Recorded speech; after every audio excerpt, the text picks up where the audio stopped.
Greetings fanboys and fangirls, Jared here with another video review from Fanboys Forever.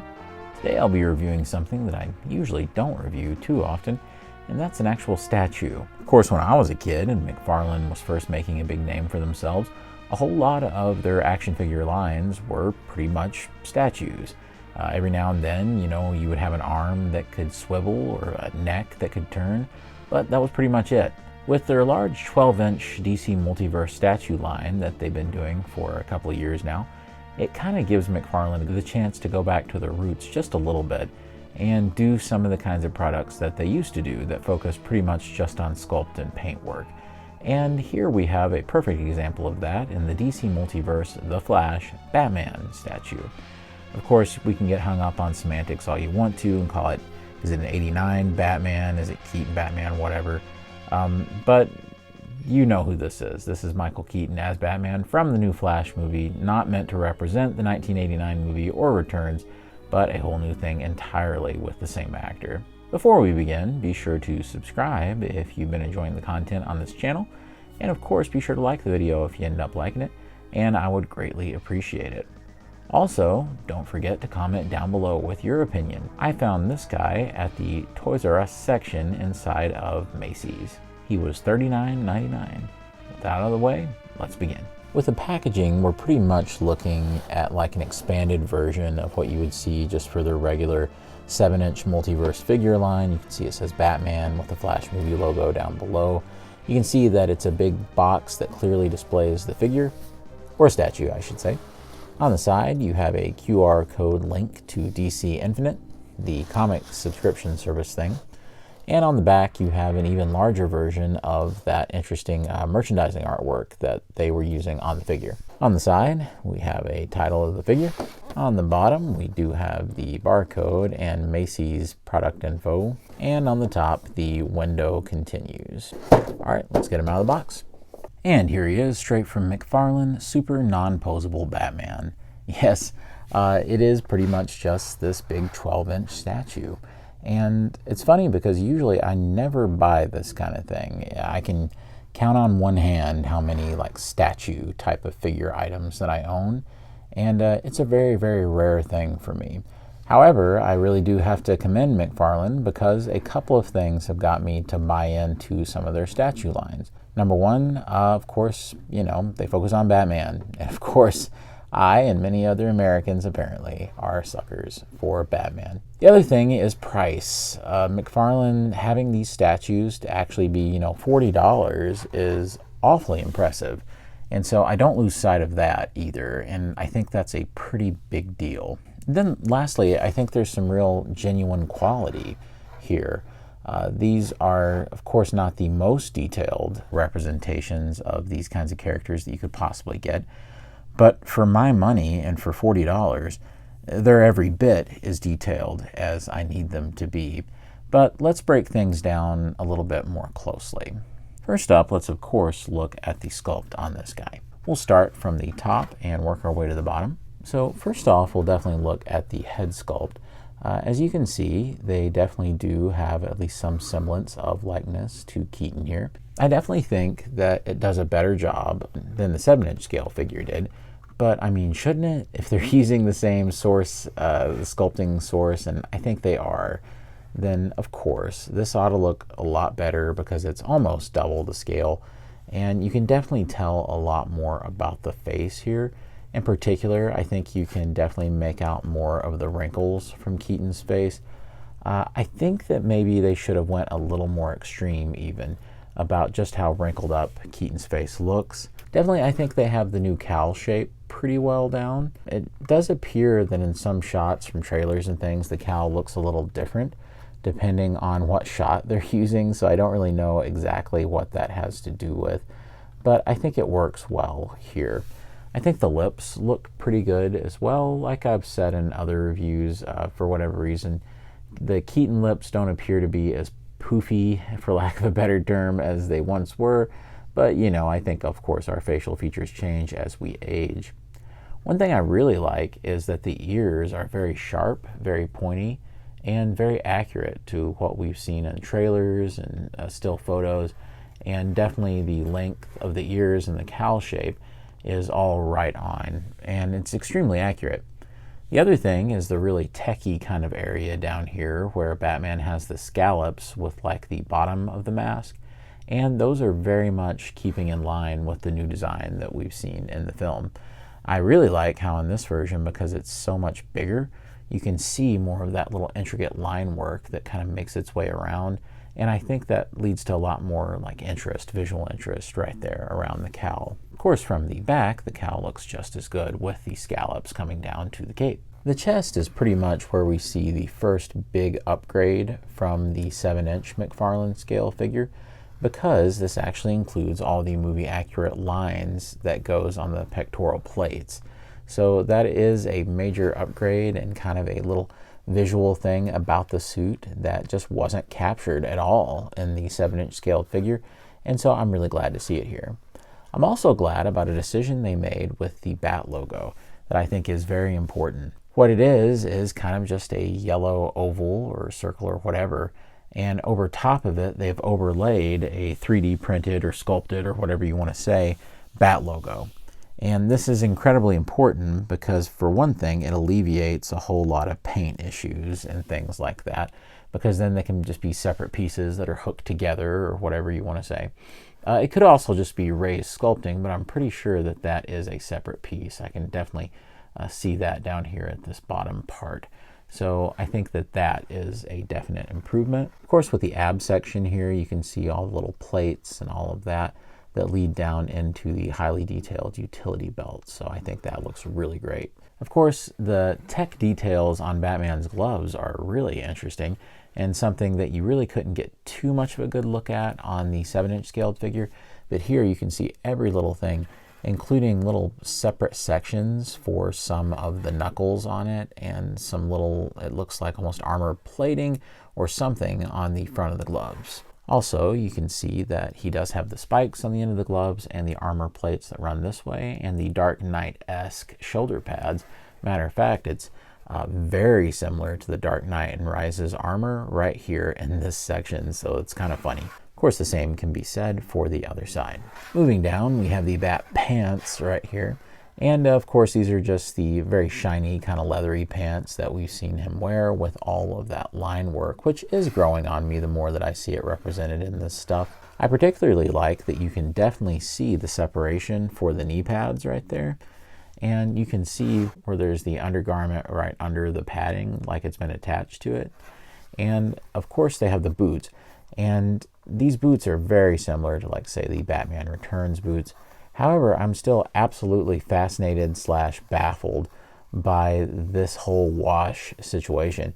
It is kind of funny. I'm still not really sure why this wash is here. Maybe when we watch the movie, we'll understand. Maybe Batman's boots are in a constant state of either muddiness or they're kind of bronzed over slightly, because it's really hard to tell what they're exactly going for here. Of course, this is a good time to point out that he does include this giant DC display base, but it's not nearly as ornate as a couple of the bases that they've done for previous statues, which, you know, depending on what you're wanting to do with this guy, could be good or bad. So it's also worth noting that in case you're wondering, you don't need that display stand for this guy, because he is very well balanced. Much like Thanos' knife, he is perfectly balanced, as all things should be. And he has no trouble standing without the aid of the base. So that is a nice option in case that base just doesn't really fit in with what you're wanting to do with this guy. Just so that we can see, the bottoms of the boots are completely detailed. And you can see all of those little treads and all of that. The belt and everything is fully detailed. And of course, even the back padding is all there, just as you would expect. And the boots. I'm going to put him back on his stand just for stability. Honestly, one of the more impressive aspects of this figure is the gigantic rubbery cape that he includes. This thing is just so cool looking. It's absolutely huge, for one thing, and it's the closest you get to any sort of posability with the figure. Of course, nothing moves or anything, not even an arm, not a hand. Everything is static and in place. However, with the cape, you are given just a tiny little bit of freedom to adjust some things. For one thing, I guess if you wanted to, you could tuck the cape behind him like this, And I suppose that gives you one sort of unique look. You can experiment with it and kind of get what you like this. I kind of just like letting it do its thing. It hangs very naturally the way that it's meant to, like this. He is very weighty, very heavy, and I see this as a tremendous advantage because it does really feel like you're getting your money's worth. And although I almost forgot to mention it, it does include this trading card, which is almost exactly like the one that you get in the 7-inch scaled figure. However, the image is zoomed in a little bit. And on the back, I would say that it's probably about the same write-up. So if you want to read this, you can pause it now and do so. Of course, I think the most obvious comparison will be with his 7-inch counterpart from McFarlane. This will also give you a pretty good idea of the scale. And here we have Batman and Son.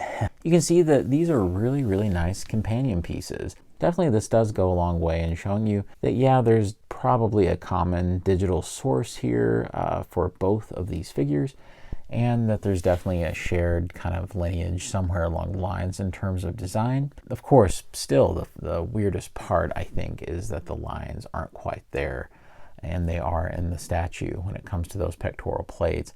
I could see, maybe some kind of running change or something where they do eventually add those, but who knows, maybe they just won't bother with it.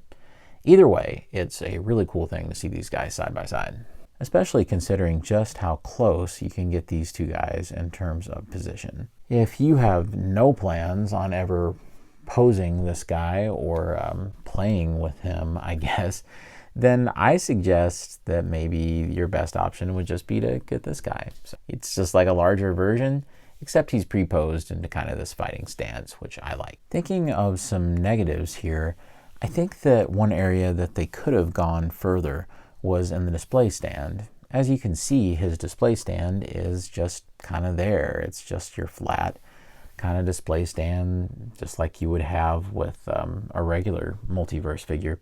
I think they missed a trick here because with the Batman statue, there was a very ornate display base, and I'll show you what I mean. Although I never did get the standard version of the guy, I do have the Walmart exclusive kind of Jim Lee colored art version of the Pattinson Batman. And as is plain to see, he has a very, very cool base with like a gargoyle and cathedral. And I think that something like that would have been awfully nice for this Batman statue, but it didn't quite happen. And I think that would have gone a ways in elevating him quite a bit. Even though their display stands kind of do some funny things in terms of scale for the both of them, it does appear that these two are in a fairly compatible scale with one another. I think it would be a little more obvious if I just had the standard version because he looks kind of garish compared to Batman over here. But I definitely still think that they make nice companion pieces. And I think since the standard version of this guy is like $20 on Amazon right now, I am tempted just to pick him up to have more of a comparable display here. Here's a good question. Can you remove this guy from his display stand and use the Keaton Batman on there instead? Well, let's find out. Now, I'm going to doubt this very much, yeah, because the feet are posed very differently, but can you at least get one hooked in there? And the answer is yes, you totally can, actually. I was able to get the front foot hooked in there pretty well. Of course, this one means that this one is just kind of hanging out back here, barely on the stand, because his stance is a little bit wider. So if you're wanting something that's a little more akin to like the cathedral at the end of Batman 89, even though this certainly isn't the same costume or anything like that, you could do that. And especially with this red one, I think it does give it a little more color, it gives it a little more interest. And I think that that looks really cool. So at least you have some options. Unlike this Batman, who without the stand, he doesn't really stand on his own. As you can see, he kind of just flops around because the feet are so strongly slanted to require the stand. So I think that that is something that they kind of, for lack of a better term, fixed with this release. It's certainly a different approach. This is kind of the best I can do in terms of getting them both just without their bases so that you can see the scale comparison. And like I pointed out earlier, it's pretty apt. I think that this is pretty reasonable. So it's really a shame this guy can't stand without his base because I think they would look a lot better on a shelf together. But I suppose you could always take like a a more simplified base or a thinner base and plug one of this guy's feet into to make them side by side. I think it would be a great thing for McFarlane to eventually work their way up to having statue representations in this affordable format for all film Batmans. One little point of interest for me is that on the nose here, it does seem like maybe the plastic is just slightly roughed up. You have to look really closely to see on the edge of the nose of like the cowl to see what I'm talking about. But it almost looks like a release point or a kind of little point on the sculpt where maybe it was detached from another. And it does definitely have just a little bit of blemish there. It's something that I wonder if I couldn't just sand off maybe. I certainly have the tools to do it, so I think that that wouldn't be a problem. But then again, it's really not that big of a deal. Also worth noting, as I pointed out in the 7-inch brethren to this guy, is the ability to pretty clearly see Keaton's nose. And I think that's interesting that they went to that kind of trouble to make sure that that was viewable. Certainly this cowl, or this iteration of the cowl, does not have nearly as long a nose piece on it, so it makes Keaton's actual nose a lot more visible. And to me, looking at this, like to my eye, it's a lot more obvious who it is in the cowl. And like I said, it would have been a shame if it wasn't for a figure this much larger, or a statue, should I say. So even though storage wasn't especially kind to him, I still keep this for very sentimental reasons. I believe this was referred to as the ultimate Batman figure from Kenner, and this was their version of Batman Returns. He was a huge figure, and he was a chonky boy, as you can see. I do think it's fun to just have these guys side by side and kind of see just how things have evolved over the years, but I think that's pretty cool. Still have a lot of sentimental value attached to this guy.